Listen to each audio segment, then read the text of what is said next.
Hyunwoo Park stood at the viewing window of the transport ship, watching the massive space station grow larger as they approached. Nexus Prime was unlike anything he had ever seen. The station stretched for miles in every direction, its surface covered with docking bays, communication towers, and strange alien structures that seemed to pulse with their own inner light. "First time seeing it never gets old," said Ji-Hai Kim as she joined him at the window. The military advisor wore her dress uniform, but her hands were empty. No weapons, no armor, nothing but a simple data pad.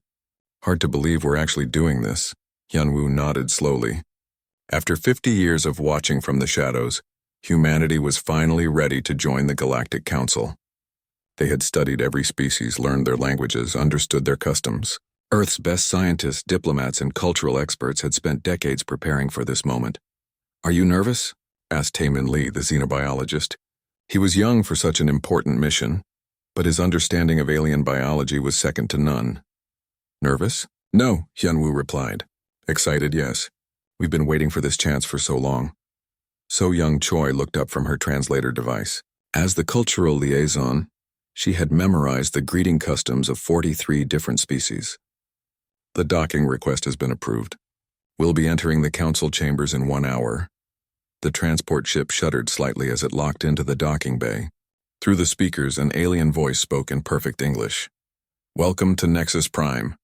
Representatives of Earth, please proceed to Bay 7 for processing."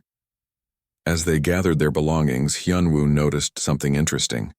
Their bags were light, containing only documents, cultural gifts, and basic supplies. No security detail, no weapons, no protective gear.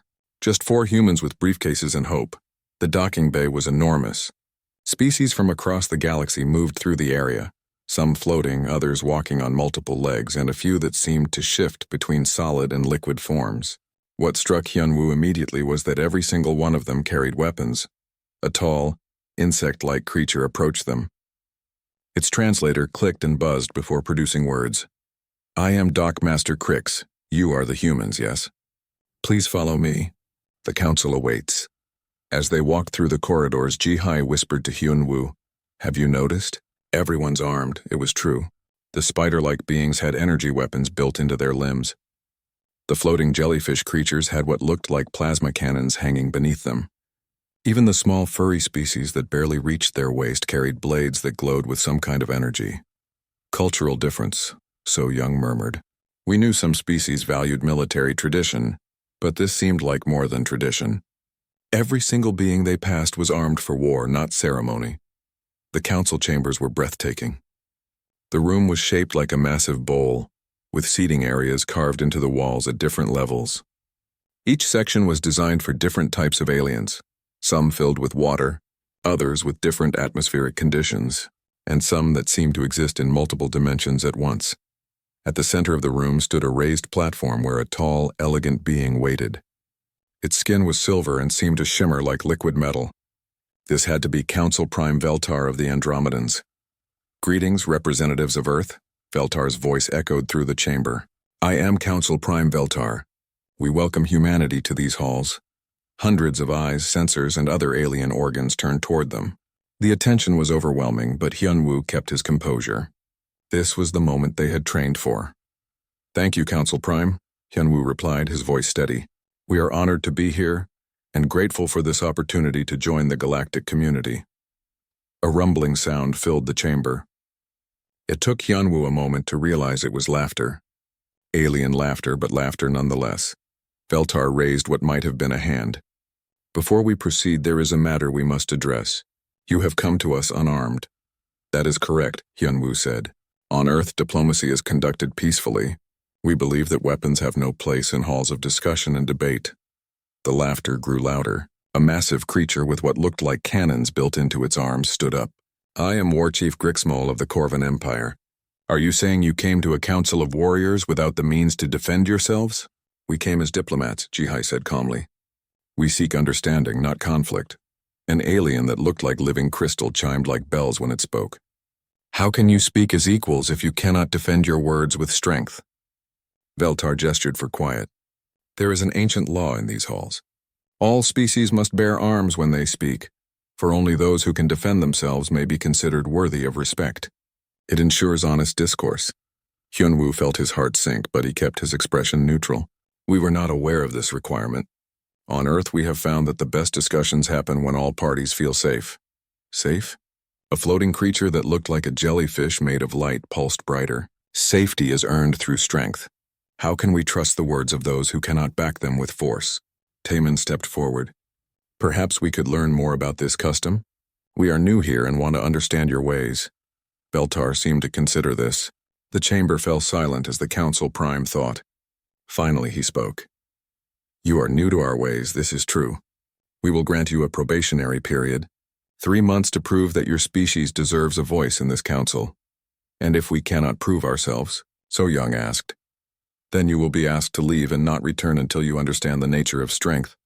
Hyunwoo bowed slightly. We accept your terms, Council Prime. We thank you for this opportunity.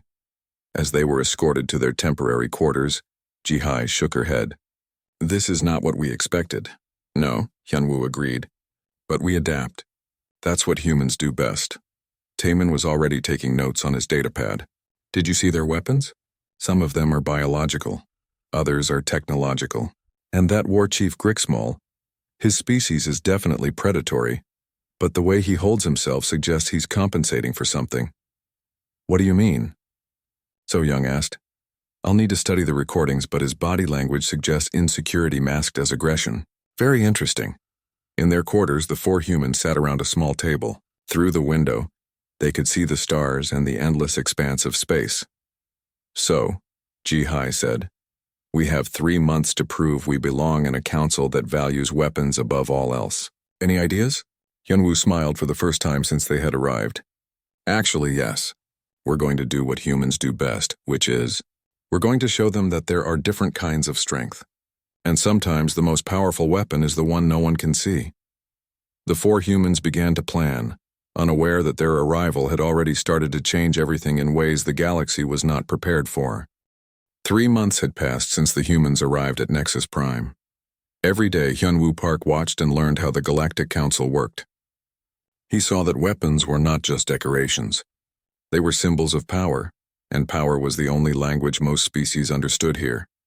But humans had learned a different kind of power during their 50 years of preparation. Today, the council chamber was more crowded than usual. A trade dispute had brought every major species to debate.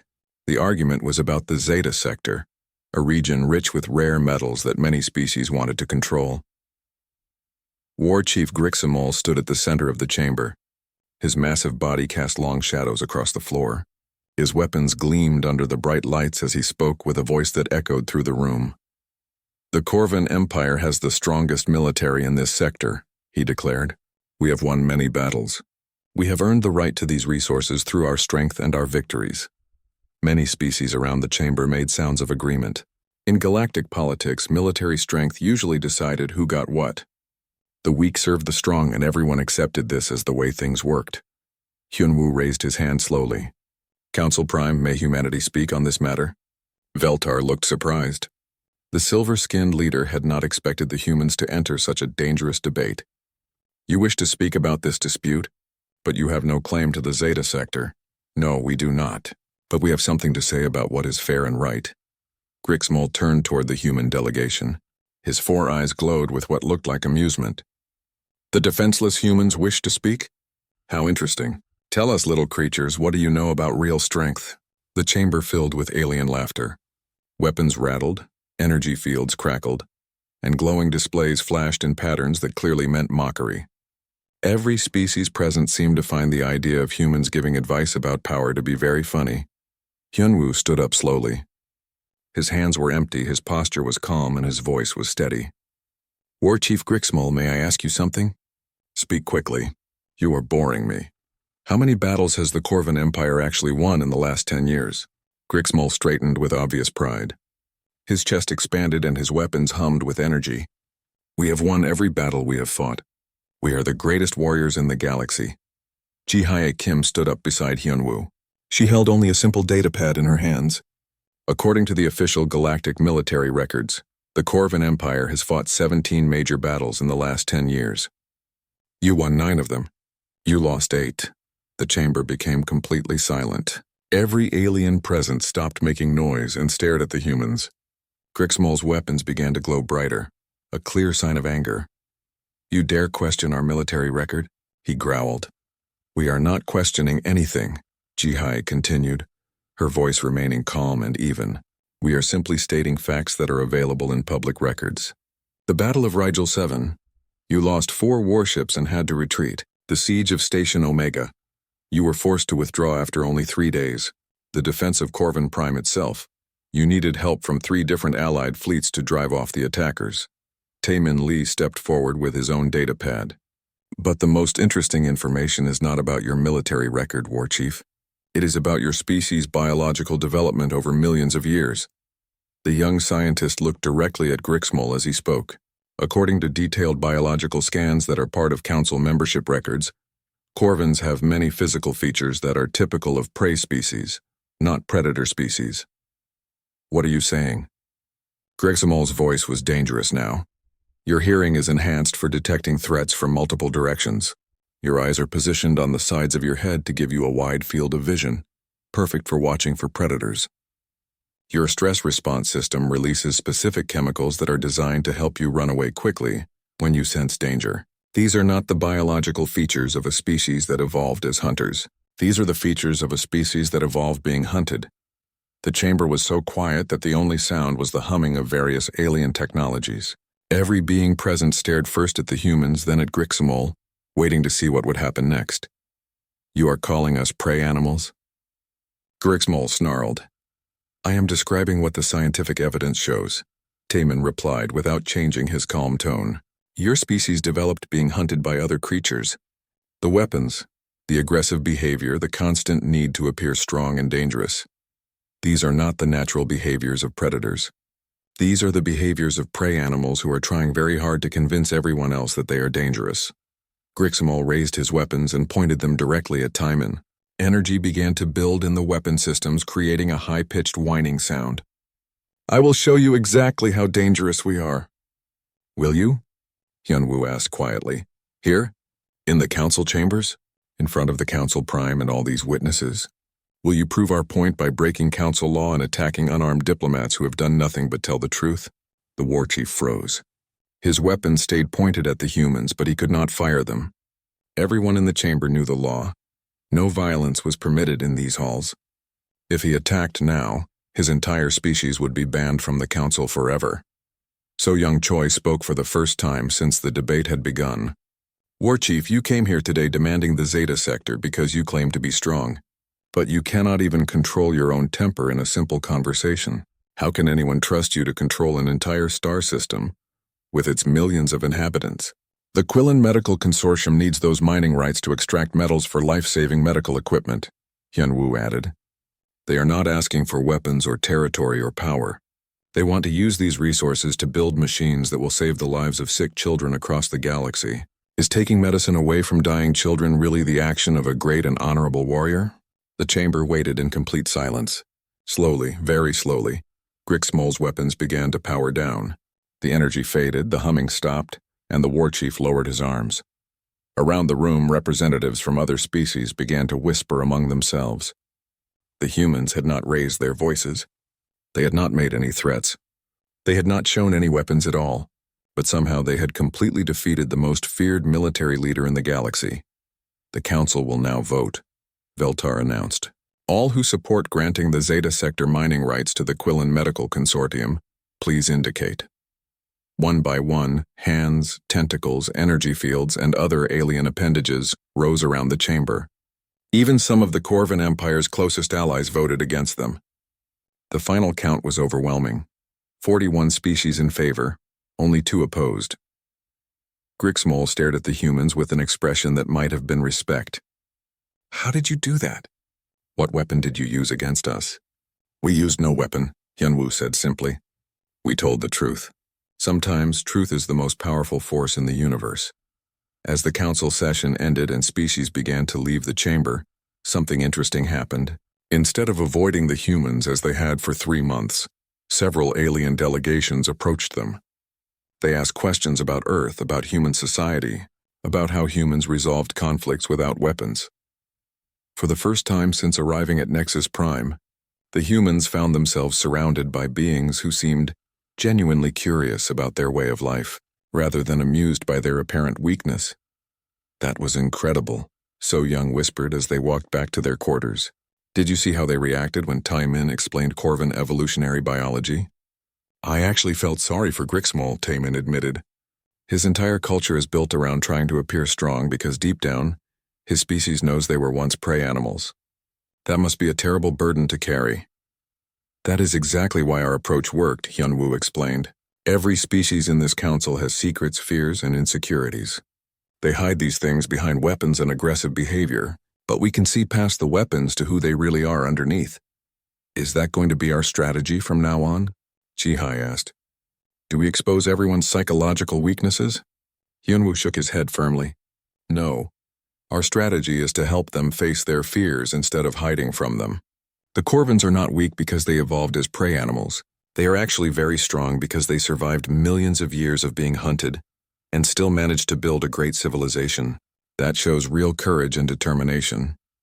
That night in their quarters, the humans reviewed video recordings of the day's events. They had won their first major victory in the council, but Hyunwoo understood that this was only the beginning of their real work. How many different species are there in the council? He asked So Young. 43 major species, plus several hundred smaller groups and colonies. And how many of them do you think are hiding some kind of fear or insecurity behind their weapons and aggressive behavior? So Young smiled as she looked out at the stars beyond their window. Probably all of them. Outside, the lights of Nexus Prime continued to shine, and ships from many different worlds moved through space in patterns that had remained unchanged for thousands of years. But the humans sensed that change was coming to the galaxy, whether the galaxy was ready for it or not. Tomorrow would bring new challenges, new opportunities to understand their alien neighbors, and new chances to prove that strength could mean something very different from what the galaxy had always believed. The real test of human worth was just beginning. 6 months had passed since humans first entered the Galactic Council. In all that time, they had not lost a single debate, negotiation, or dispute. Other species were starting to notice this strange pattern. Nalthara was one of the most ancient beings in the council. Her species, the Mindweavers, could read thoughts and emotions from most other aliens. She floated in her special chamber filled with telepathic energy, trying to understand what made humans so different. When she tried to probe human minds, she found something very unusual. There were no mental shields or barriers like some species used to block telepathy. Instead, she found layer upon layer of understanding about other species. It was like looking into a vast library of knowledge about alien psychology, culture, and behavior. She requested a private meeting with So Young Choi. Your species puzzles us greatly, Nalthara said. Her voice seemed to come from inside So Young's head rather than through her ears. When we try to read your thoughts, we do not find deception or hidden plans. Instead, we find deep understanding of everyone around you. How is this possible? So Young sat comfortably in the chair that had been designed for humans. All around them, the room pulsed with soft psychic energy that would overwhelm most beings, but humans seemed surprisingly resistant to mental intrusion. What exactly do you want to know? So Young asked. You fight battles that no one else can see, Nalthara explained. In every negotiation, you seem to know exactly what each species wants, what they fear, what will make them change their minds. Yet you never threaten anyone, never tell lies, never use force. How do you do this? So Young thought carefully about how to answer. My people have an old saying, know your enemy and know yourself. But we changed it slightly. We prefer to say, know your friend and know yourself. I do not understand the difference. Every species in this council has spent thousands of years studying war, weapons, and military power. We spent 50 years studying something different. We studied all of you, not your weapons or your armies, but your hearts, your minds, your dreams, your fears, your hopes. Nalthara's psychic field shifted colors in a way that indicated confusion. For what purpose? To help you, So Young said simply. The Mindweaver was quiet for several moments, processing this unexpected answer. Can you give me an example? Do you remember last month when the Depth Singers tried to manipulate the water rights vote? The memory was clear in both their minds. The aquatic Depth Singers had a natural ability to project emotions telepathically. They had used this power to make other species feel guilty about their water usage, trying to force them to agree to unfavorable terms. Yes, they used their emotional projection abilities to influence the vote. That was their strategy. So Young agreed. But we did not fight against their manipulation. Instead, when it was our turn to speak, Hyunwoo addressed them in their sacred ancient language, Old Deep. He recited their creation myths and acknowledged their role as the galaxy's first poets and philosophers. I remember, they immediately stopped their emotional manipulation and agreed to negotiate normally. We gave them what they truly wanted, So Young explained. Not just water rights, but recognition and respect for their cultural contributions. They had been using manipulation because they felt ignored and undervalued. Once they felt truly heard and appreciated, they no longer needed to use their psychic powers to force agreement. Nalthara's energy field pulsed with sudden understanding. You provided what they needed emotionally, which made the resource dispute much easier to resolve. Every species here wants the same basic things, So Young continued. To be understood, to be valued, to have their fears acknowledged and their contributions appreciated. But instead of asking for these things directly, they demand territory and resources because those seem safer and more concrete. And you provide understanding instead of conflict. We try to, yes. Nalthara was quiet for a long time, her psychic field shifting through many colors that indicated deep thought. When she finally spoke again, her mental voice was troubled. Your species is far more dangerous than we initially realized. So Young looked concerned. Dangerous? We have never threatened anyone or caused any harm. That is precisely what makes you dangerous, the Mindweaver replied.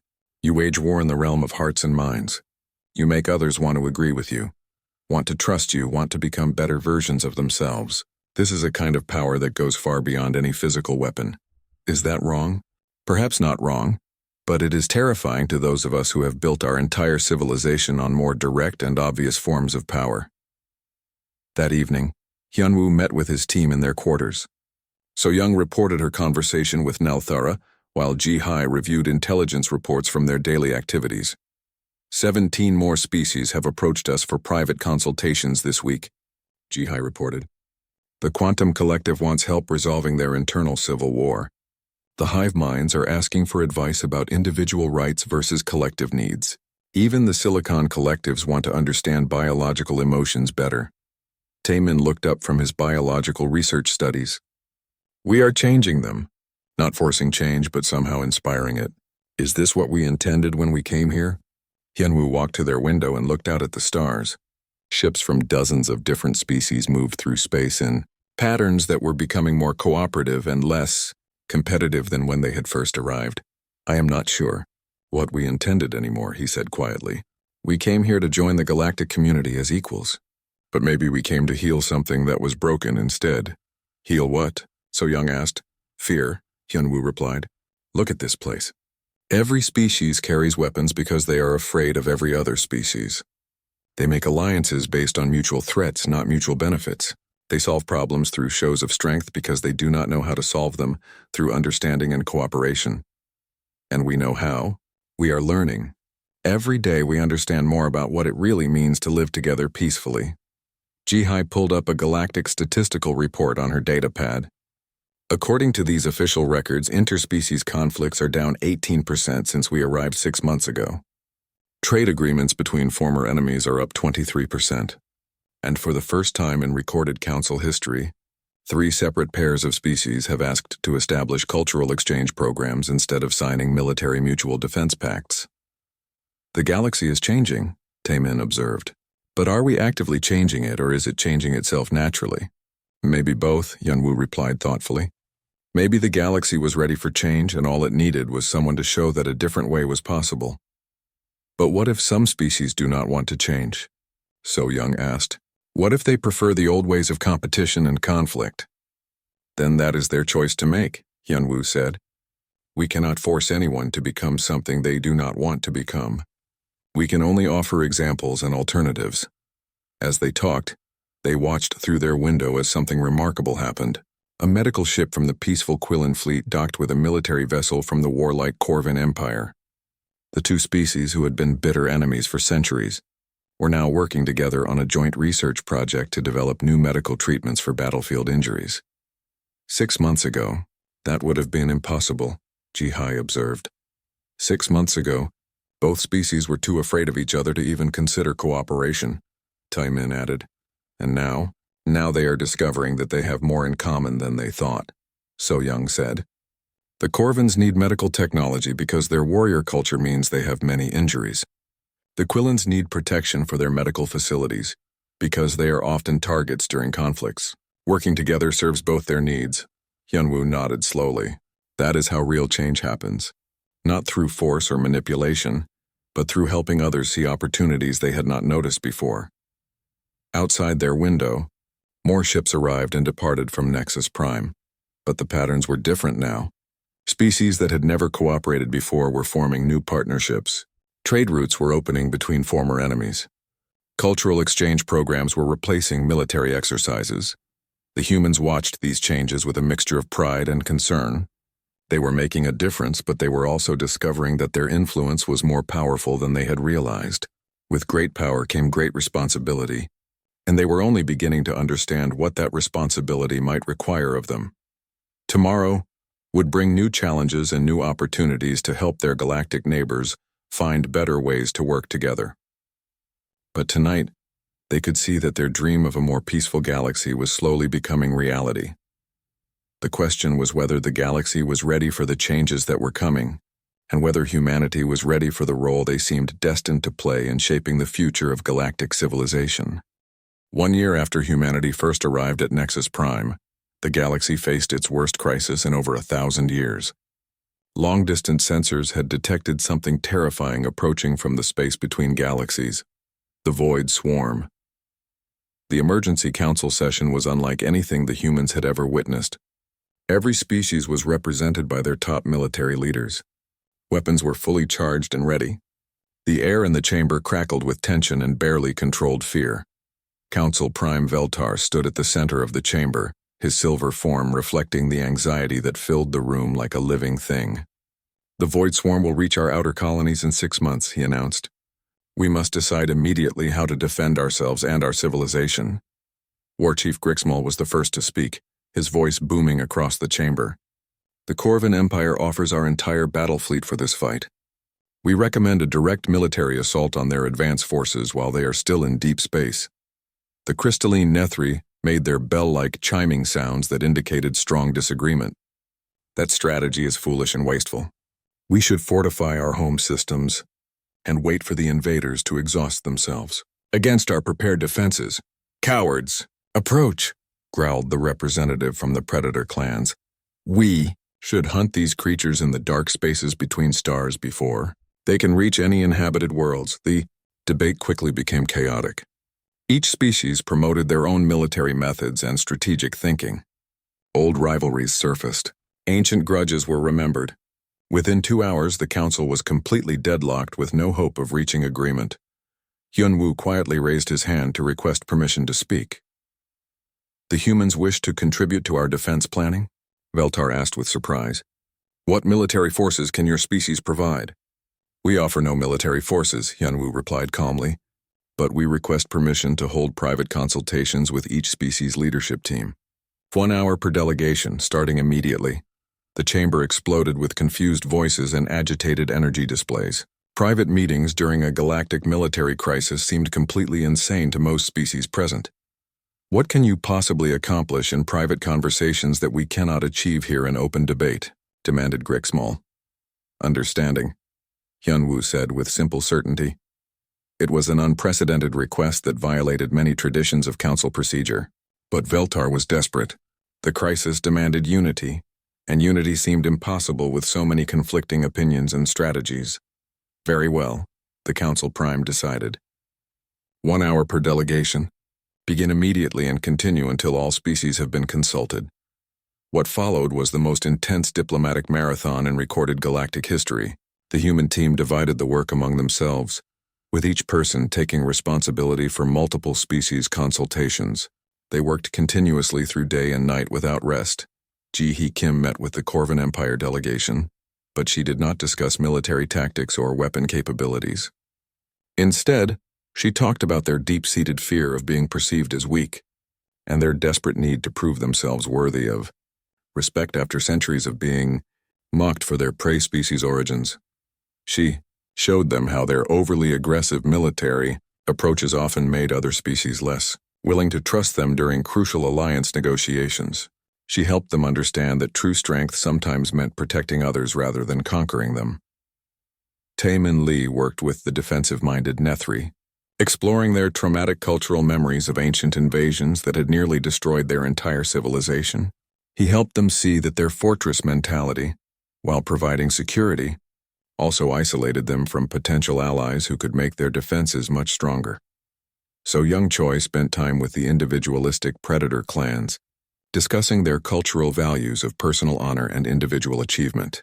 She showed them how these values could be expressed through protecting weaker species rather than dominating them, and how leading a united defense could bring more honor than any solo victory.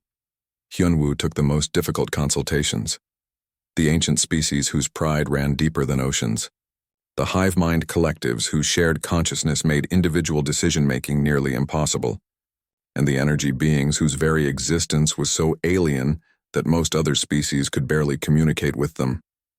Each conversation was completely different, tailored to the specific psychology and cultural needs of each species, but the pattern was always the same.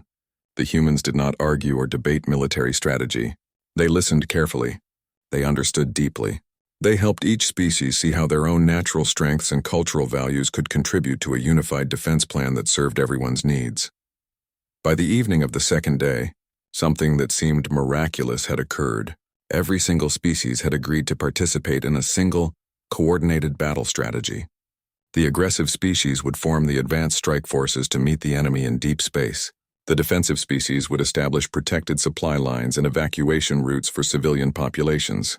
The strategic and technical species would coordinate communications, logistics, and intelligence gathering. Most importantly, each species felt that their unique contribution was valued, and that their primary concerns had been addressed. In the overall plan, Dekver of the Silicon Collectives approached Hyunwoo after the final planning session concluded.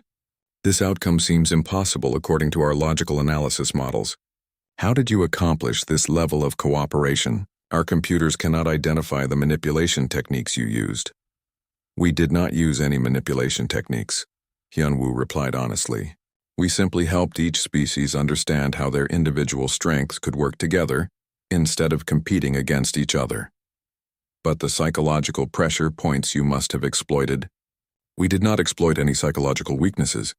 We identified psychological strengths and showed each species how those strengths could serve the common good, while also meeting their own specific needs.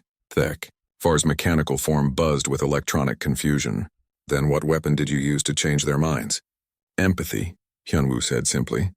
The ability to understand and genuinely care about the feelings and needs of others. That is not a weapon. No, it is something much more powerful than any weapon. The United Galactic Defense Fleet met the Void Swarm at the very edge of Council space, in the dark regions between star systems. The battle lasted for 3 days and 3 nights. When it was finally over, the extragalactic threat had been completely destroyed with surprisingly minimal losses to the defending forces. The victory celebration in the council chambers was unlike anything in thousands of years of recorded galactic history. Species that had been enemies for millennia embraced each other as brothers and sisters. Ancient grudges were forgotten in the shared joy of survival and victory. But the real celebration was quieter and more personal. In their quarters, the 4 humans sat together, exhausted but deeply satisfied with what they had accomplished. We actually did it, Ji-hai said softly, hardly believing their success. Did what exactly? Taemin asked. We proved that cooperation is stronger than competition. We proved that understanding is more powerful than force. We proved that the whole can truly be greater than the sum of its parts. Hyunwoo nodded, but his expression was thoughtful rather than celebratory. I think we may have proved something else as well. What do you mean? We may have proved that humans are more dangerous than anyone in the galaxy realized, including ourselves. Dangerous how? Look what we just accomplished. In less than 48 hours, we convinced 43 different species to completely abandon their traditional military doctrines and work together in ways they had never imagined possible. We changed the fundamental nature of galactic defense strategy. And we did it so smoothly that most species think the ideas were their own. The room fell quiet as the full implications of this observation settled over them. Are we changing the galaxy, or are we controlling it? So Young asked quietly. Outside their window, the celebration continued as beings from across the galaxy worked together on reconstruction projects, shared resources freely, and planned cooperative ventures that would have been unthinkable just days before. The humans had helped save galactic civilization, but in doing so, they had also revealed the true extent of their own abilities. The question now was whether the galaxy would see them as saviors, or as a new kind of threat that was more subtle and more powerful than any military force. Tomorrow would bring new challenges and new questions about humanity's role in the galaxy. But tonight, they could rest knowing that they had helped preserve peace and freedom for billions of beings across thousands of worlds. The age of galactic cooperation had begun, with humans as its unlikely architects. The victory against the Void Swarm had brought peace to the galaxy like nothing anyone could remember. But it had also raised questions that made many species very uncomfortable. Council Prime Veltar decided to do something that had not happened in over 1,000 years. Call for a complete historical review session. The oldest and wisest members of the Council gathered in the ancient archives deep inside Nexus Prime. These archives contained records that went back to the very beginning of galactic civilization. Here, among data crystals and memory banks older than most star systems, they hoped to find answers to a troubling pattern they had all noticed. Since the humans had arrived just over 1 year ago, something impossible had happened. Not a single act of violence had occurred in the council chambers. Not one weapon had been drawn in anger. Not one threat of war had been made between member species. In a society that was built on the principle that carrying weapons ensured honest discussion, the presence of completely unarmed humans had somehow made all weapons unnecessary. Veltar floated before the massive Ethereum archives, crystalline structures that contained the complete recorded history of the Galactic Council. Archive System, we request information on the classification, dangerous non-combatant species. The ancient archives hummed to life with sounds like distant music. Holographic displays filled the air with text and images from eons past. A synthetic voice that sounded older than time itself spoke. Classification: dangerous non-combatant species. Definition: species capable of warfare through non-physical means. Historical precedent exists: the Thought Weavers. Complete silence fell over the chamber. The Thought Weavers were barely more than legend to most council members. They were mentioned only in the very oldest records, and many species believed they were just myths created to frighten children. Archive System, display all available records concerning the Thought Weavers, Veltar commanded. The archives responded immediately, filling the chamber with images and data from so long ago that some of the information was stored in formats that were barely readable. The Thought Weavers appeared to be a peaceful species that looked surprisingly similar to humans. They were bipedal, about the same size, and showed no signs of advanced military technology. They seemed to prefer talking to fighting. Why were they considered dangerous? Asked Elder Nyx of the Quantum Collective, her energy form pulsing with curiosity. Archive System, display the specific reasons for Thought Weaver danger classification. More text appeared, showing investigation reports from ancient council sessions. The Thought Weavers had been studied for decades by the galaxy's greatest scientists and military strategists. The conclusions they reached were deeply disturbing. Subject species demonstrates consistent ability to end conflicts through psychological influence so subtle that affected parties believe all decisions are completely their own. Strong recommendation: extreme caution advised when dealing with this species. Nalthara's psychic field flickered with recognition and growing alarm. This description matches exactly what we have observed with the humans. They wage war in the realm of minds and emotions, making others want to agree with them voluntarily. Continue reading the archive records, Veltar ordered. Further investigation reveals Thought Weaver ability to analyze species psychology, cultural behavior patterns, and emotional responses to accurately predict and influence decision-making processes.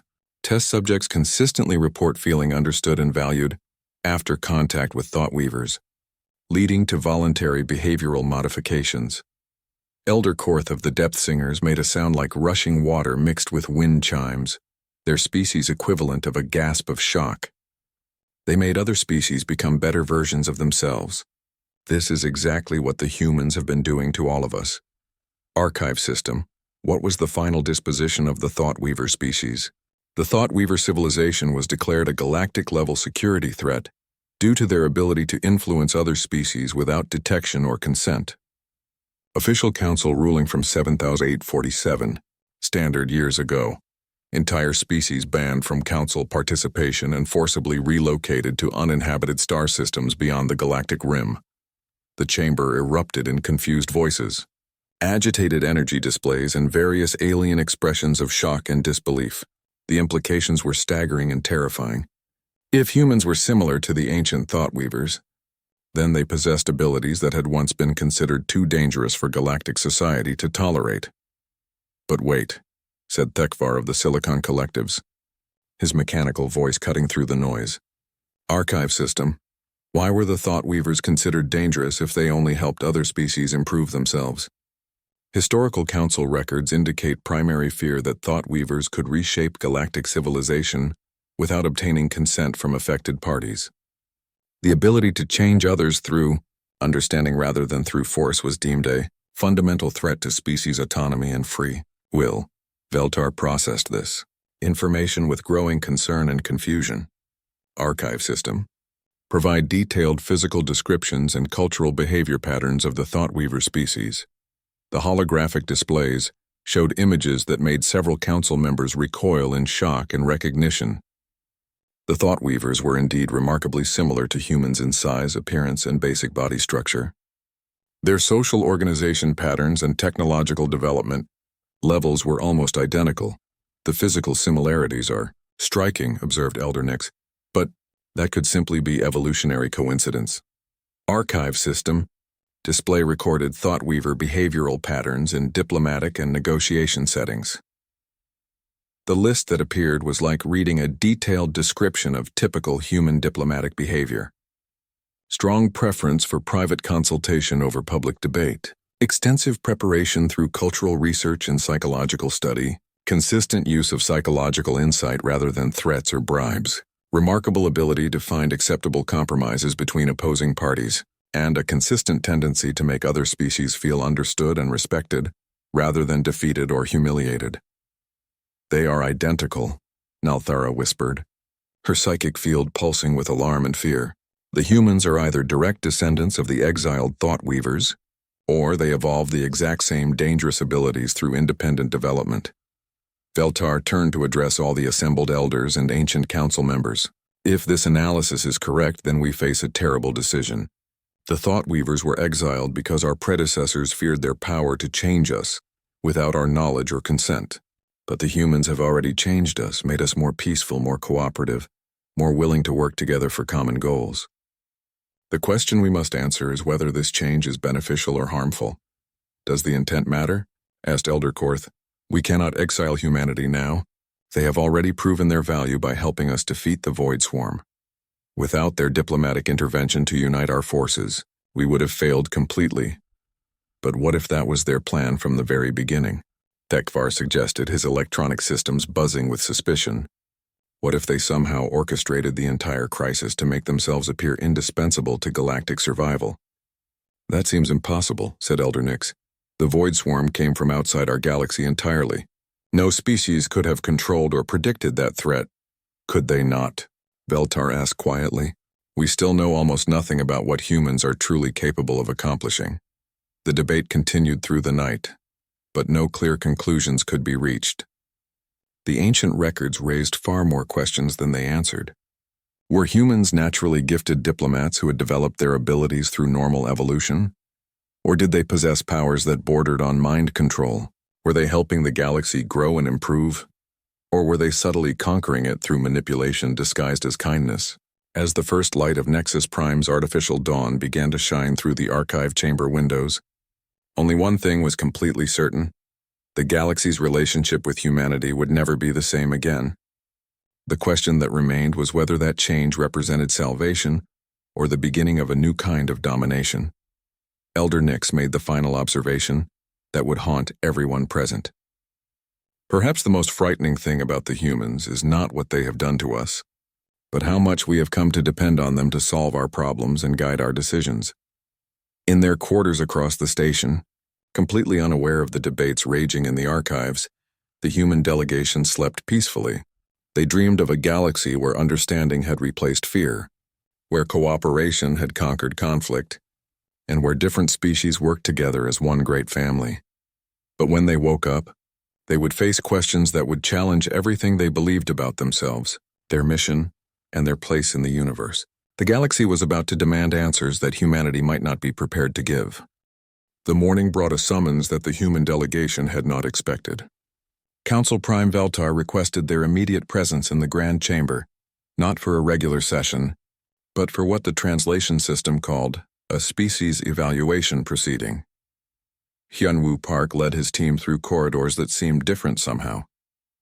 The usual busy activity of alien life continued around them, but there were fewer visible weapons, more conversations between species that had once been enemies, and an atmosphere of cooperation that had not existed when they first arrived over a year ago. The Grand Chamber was arranged in a completely new way. Instead of the usual debate setup with species sitting in their traditional positions, everyone was seated in a large circle around a central platform where the humans were directed to stand. It felt less like a trial and more like an intervention. Council Prime Veltar began with words that sent chills through the human delegation. Representatives of humanity, we have discovered something about your species that requires immediate discussion. Are you familiar with the ancient species known as the Thought Weavers? So young Choi felt her heart skip several beats. During Earth's 50 years of preparation for joining the Council, their xenologists had found brief mentions of this mysterious species, but the records had been incomplete and often contradictory. We know very little about them, Hyunwoo replied carefully, only that they existed long ago and were somehow connected to the early history of the Council. They were banned from Galactic society, Veltar continued, his voice carrying the weight of ancient history. They were exiled because they possessed abilities that the Council of that time considered too dangerous to permit. The Council Prime activated holographic displays showing all the archived images and data that had been discovered during the night's research. As the information unfolded before them, the human delegation watched with growing amazement and horror. The similarities between your species and the ancient Thought Weavers are not coincidental, Elder Nyx explained, her energy form pulsing with complex patterns. You demonstrate identical behavioral patterns, identical diplomatic methods, and identical abilities to understand and influence other species. Ji Hae Kim stepped forward with the direct approach that had served them so well in previous negotiations. Are you accusing us of being descendants of an exiled species? We are trying to understand exactly what you are, Nalthara replied, her psychic field shimmering with emotions too complex for most species to interpret. In just over 1 year you have accomplished what we believed was impossible. You have made us forget our weapons, trust our enemies, and work together as one united people. This is either miraculous or terrifying.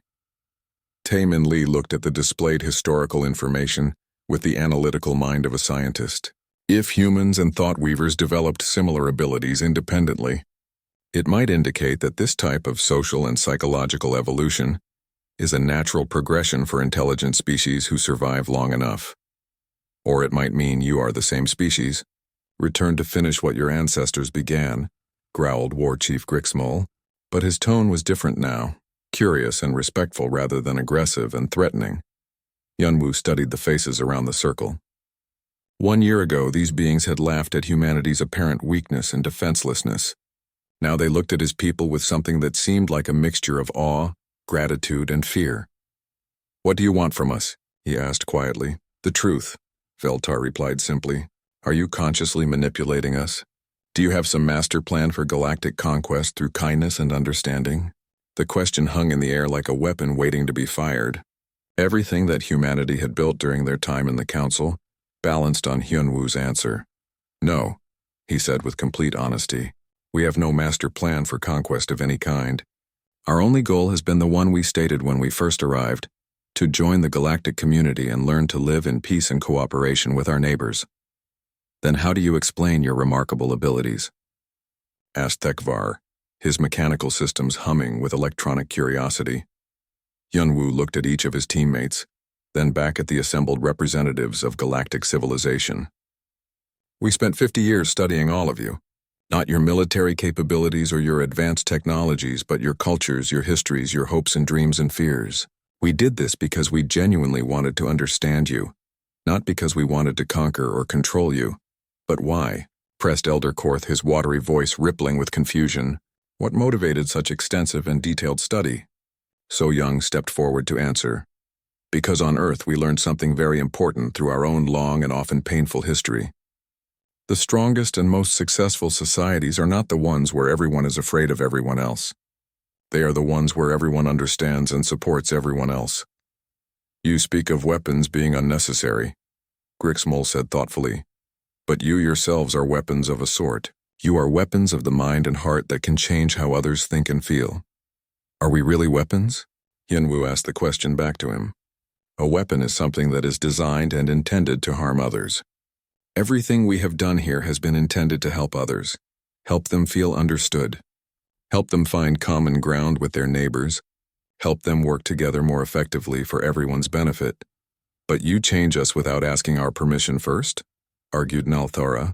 You make us become better than we were before, whether we originally wanted to change or not. Do we actually make you change, or do we simply show you that change is possible and let you decide for yourselves? The question created complete silence throughout the chamber. Around the circle, beings who had spent their entire lifetimes believing that strength came only from weapons began to consider whether true strength might actually come from something completely different.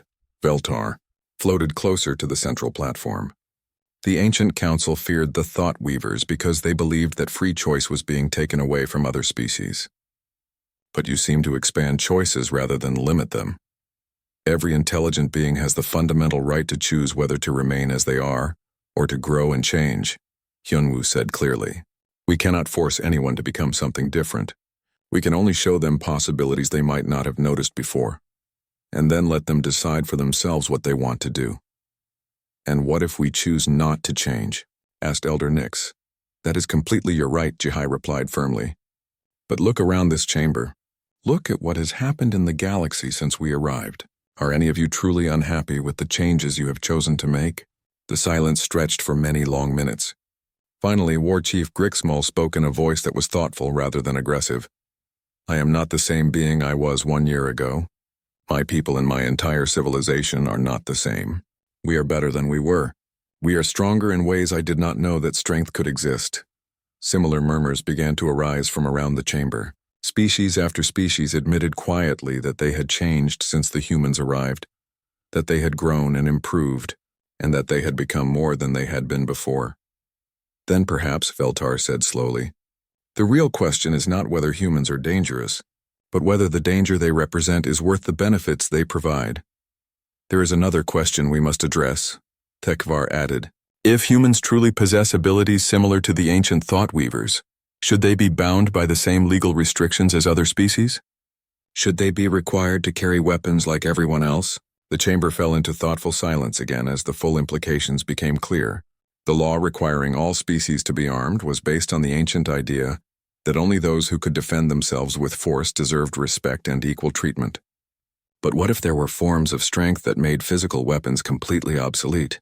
Veltar made a decision that would reshape galactic law and society forever. I call for a formal vote of the full council. Should humanity alone among all council species be permitted to remain permanently unarmed in these chambers? The vote was not even close. Every single species, even those who had once been enemies of humanity, voted in favor of the proposal. Furthermore, Veltar continued, I propose that this unprecedented exception be permanently enshrined in galactic law with the following official explanation. Humans alone may enter these chambers without weapons of any kind, for they have proven beyond all doubt that true strength lies not in the ability to destroy, but in the power to unite different peoples in common cause. This proposal also passed by unanimous vote of all 43 major species. As the historic session ended, beings who had arrived that morning filled with suspicion and fear approached the human delegation with expressions of gratitude and respect. They had entered the chamber as potential threats under investigation, and emerged as recognized leaders of galactic civilization. That evening, in the quiet of their quarters, the four humans sat together processing everything that had occurred. "We changed the fundamental nature of galactic society," Ji-Hai said softly. "Did we really change it?" Hyunwoo asked. "Or did we simply help everyone else realize that they wanted it to be different?" "Does it matter which one is true?" Taemin wondered. "The galaxy is more peaceful, more cooperative, and more hopeful than it has been in thousands of years." So-young walked to their window and looked out at the stars that had become so familiar over the past year.